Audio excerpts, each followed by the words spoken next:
Good morning and welcome to doctor stock. ഇന്നത്തെ doctor സ്റ്റോക്കിൽ ഇതുവരെ കൈകാര്യം ചെയ്തിട്ടില്ലാത്തൊരു വിഷയം സൗന്ദര്യ പ്രശ്നങ്ങൾ കൈകാര്യം ചെയ്തിട്ടുണ്ട്. ഡെർമറ്റോളജിസ്റ്റ് വന്നിട്ടുണ്ട്. പക്ഷേ ഒരു കോസ്മെറ്റിക് ഡെർമറ്റോളജിസ്റ്റ് സൗന്ദര്യവൽക്കരണത്തെക്കുറിച്ച് കൂടുതൽ പഠിക്കുകയും അതിൽ കൂടുതലായ കാര്യങ്ങൾ ചെയ്യാൻ ആഗ്രഹിക്കുകയും ചെയ്യുകയും ചെയ്യുന്ന ഒരു cosmetic dermatologist, a qualified doctor, കോസ്മെറ്റിക്സിൽ ഇൻട്രസ്റ്റഡ് ആയിട്ട് അതിൽ ഹയർ സ്റ്റഡീസ് ചെയ്ത് അതിലേക്ക് വന്നിരിക്കുന്ന ഒരു ഡോക്ടറാണ് എന്നോടൊപ്പം ഉള്ളത്. She is Nilofar Fathima from Thrissur Lafem. അത് മാഡത്തിനോട് തന്നെ നമുക്ക് ചോദിക്കാം. ഈ കോസ്മെറ്റിക് പറയുന്നത് വളരെ സങ്കീർണമായൊരു വിഷയം, ഒരുപാട് ആൾക്കാർ അന്വേഷിച്ചു വരുന്ന ഒരു സംഗതിയാണ്. എല്ലാവരും അല്ലേ, ഒരുപാട് പേര് ഒരുപക്ഷെ നമ്മളെല്ലാവരും തന്നെ സൗന്ദര്യം തേടി നടക്കുന്ന ആൾക്കാരാണ്. അപ്പോൾ അതിനെക്കുറിച്ച് ഡോക്ടറോട് തന്നെ നമുക്ക് ചോദിക്കാം. ഈ കുറേ വർഷമായിട്ട് ഇപ്പോൾ ഈ ഒരു ഫീൽഡിൽ നിൽക്കുന്ന ആളെന്ന നിലയ്ക്ക് ഞാൻ ചോദിക്കുക, ഏറ്റവും കൂടുതലായി ക്ലയൻസ് വരുന്നത് എന്തിനു വേണ്ടിയിട്ടാണ്?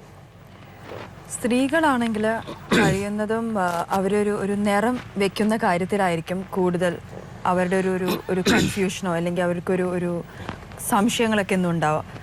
എത്ര വെളുത്താലും എനിക്ക് തോന്നുന്നു കേരളത്തിലത്തെ സ്ത്രീകൾക്ക് മതിയാവില്ല തോന്നുന്നു. പക്ഷെ ഇപ്പം അത് മാത്രമല്ല, ആണുങ്ങളായാലും ഇപ്പോൾ ഒരു വെളുപ്പിനോട് ഇത്തിരി ഒരു ക്രേസ് കൂടുതലായി. പക്ഷേ അത് ഒരു കോസ്മെറ്റിക് അതല്ലാതെ തന്നെ കുറേ ഒരു പിഗ്മെൻറ്റേഷൻ, നമുക്കൊന്ന് സൺസ്ക്രീൻ ഉപയോഗിക്കുന്ന ഒരു വിധത്തിലും ഒരു ശീലമില്ലാത്ത ഒരു നാട്ടുകാരാണ് നമ്മൾ മലയാളികൾ.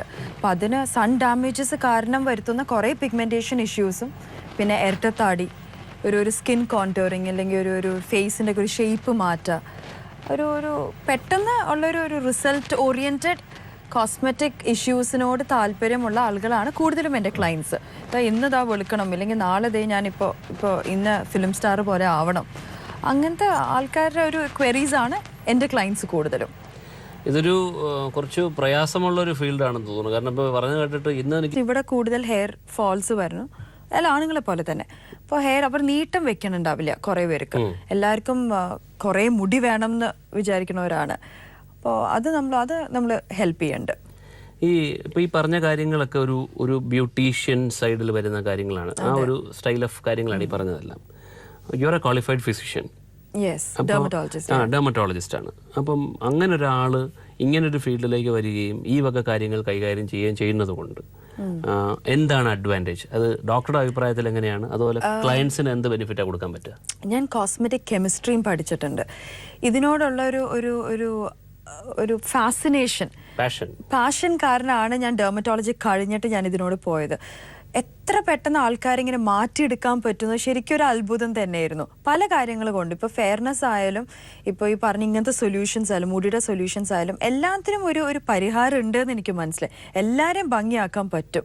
അതേപോലെ കോസ്മെറ്റിക് കെമിസ്ട്രിയും കൂടെ പഠിച്ചപ്പോൾ എല്ലാ ഇൻഗ്രീഡിയൻസും എല്ലാവർക്കും വേണ്ട, കറക്റ്റ് ഇൻഗ്രീഡിയൻറ്റ് കറക്റ്റ് ആ സ്കിന്നിലോട്ട് പോയി കഴിഞ്ഞാൽ അവർ വിചാരിക്കുന്ന റിസൾട്ട് കിട്ടുമെന്ന് മനസ്സിലായി. അത് നമ്മുടെ നാട്ടിലോട്ട് അത് വേണമെന്ന് തോന്നിയതുകൊണ്ടാണ് പുറമെ അമേരിക്കൻ UK എന്നൊക്കെ പഠിച്ചിട്ട് ഞാൻ തിരിച്ചിവിടെ വന്നതാണ്. വന്നിട്ട് നമുക്കത് വളരെ എളുപ്പം, ഞങ്ങളെ സംബന്ധിച്ചത് ഒരു പ്രശ്നമേ അല്ല. അത് ഞങ്ങൾ വരുമ്പോൾ തന്നെ അത് വേഗം തീർത്തു കൊടുക്കുന്ന ഒരു കാര്യമാണ്. ഞങ്ങൾക്ക് മുഖക്കുരുവോ അല്ലെങ്കിൽ ഒരു ഫെയർനെസ്സോ അല്ല ഞങ്ങൾക്ക് ചാലഞ്ചിങ് ആയിട്ടുള്ള ജോബ്. ഒരാളുടെ ഒരു മുഖത്തെ ഒരു ഷേപ്പ് ഞങ്ങൾ കറക്റ്റ് ചെയ്യുക, അല്ലെങ്കിൽ ഒരു അമിതമായിട്ടുള്ളൊരു വണ്ണം, അങ്ങനത്തെ ഒക്കെ ഒരു കറക്റ്റ് ചെയ്ത് കൊടുക്കുമ്പോൾ ക്ലയൻസിന് ഉണ്ടാവുന്ന ഒരു ഇൻസ്റ്റൻറ്റ് അപ്രീസിയേഷനാണ് ഞങ്ങളെ സംബന്ധിച്ച് അതൊക്കെ ചാലഞ്ചിങ്. മുഖക്കുരു ഒരു സൗന്ദര്യ സംബന്ധമായിട്ടുള്ള എന്ത് കാര്യം, ഇപ്പോൾ ഫേസിന് സംബന്ധമായിട്ടുള്ള, ഇപ്പോൾ മുഖക്കുരു ഭയങ്കര ഓയിലിയാണ് സ്കിൻ, അതെങ്ങനെ കറക്റ്റ്, ഭയങ്കര ഓപ്പൺ പോർസ് ഉണ്ട്, അല്ലെങ്കിൽ വൈറ്റ് ഹെഡ്സ്, ബ്ലാക്ക് ഹെഡ്സ്, ഈ കറുത്ത കുത്തുകൾ മാത്രം, അതെല്ലാം എവറിത്തിങ് ഇസ് കറക്റ്റബിൾ. എനിക്ക് തോന്നിയിട്ടുള്ള ഒരു വിധത്തിലും കറക്റ്റബിൾ അല്ലാത്തൊരു കോസ്മെറ്റിക് ഇഷ്യൂസ് നമുക്കില്ലാന്ന് തോന്നുന്നുണ്ട്. സ്കാർസ് ആയാലും എല്ലാം എവറിത്തിങ് ഇസ് കറക്റ്റബിൾ. ഈ മേക്കപ്പ് ചെയ്യുന്ന ആൾക്കാർ വളരെയധികം ഇപ്പം കോസ്മെറ്റിക്സ് ഉപയോഗിക്കുന്നില്ല, മേക്കപ്പ് എന്ന് പറഞ്ഞൊരു പ്രത്യേക വിഭാഗം തന്നെയാണ്. അതിലും അലർജി ഉണ്ടാവാനുള്ള ചാൻസ് ഇല്ല. അപ്പോൾ അങ്ങനെയാണെങ്കിൽ അതെങ്ങനെ നമ്മൾ കറക്റ്റായിട്ട് നമ്മുടെ സ്കിന്നിന് യോജിച്ച മേക്കപ്പ് എങ്ങനെ തിരഞ്ഞെടുക്കാൻ പറ്റും? ഞങ്ങൾക്ക് തന്നെ അവിടെ ഒരു ട്രയൽ സ്റ്റുഡിയോ ഉണ്ട്. ഞങ്ങളുടെ സെൻറ്ററിൽ തന്നെ ഞങ്ങൾക്കൊരു മേക്കപ്പ് ട്രയൽ സ്റ്റുഡിയോസ് ഉണ്ട്. കാരണം ചില ഡൗൺ ടൈം പ്രൊസീജിയേഴ്സ് എന്ന് പറയും. ഇന്ന ഒരു ലേസർ ചെയ്തതിന് ശേഷം ചിലപ്പോൾ പുറത്ത് അപ്പം തന്നെ പോയി വർക്ക് ചെയ്യാൻ പറ്റില്ല.